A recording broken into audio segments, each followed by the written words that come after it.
This video, I'll be showing you how to fix Chrome keeps logging me out. It's a very simple method, so if you find this video helpful, be sure to drop a like and subscribe. But anyways, getting into it, if Chrome keeps logging you out, it's usually due to a specific cookie clear setting or a conflict with the new Universal Identity Security layers. So what you want to do is just go ahead and open up Google Chrome, and then all you want to do is type this very thing into your address bar. It's going to look exactly like this. You can pause it if you want to. Go ahead and press enter and then look for default behavior, which is right here. Ensure that allow all sites to save data on your device is checked. And check the section below it, which is called customized behaviors. And if you see google.com or account.google.com under delete data when you close all windows, remove them immediately because that is obviously just not what you want.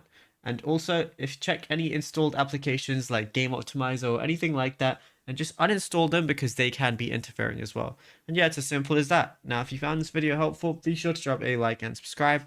And also be sure to check out all the other tutorials that we've been posting on the channel as well, because there is a lot to go through and you might find something you didn't know about yet.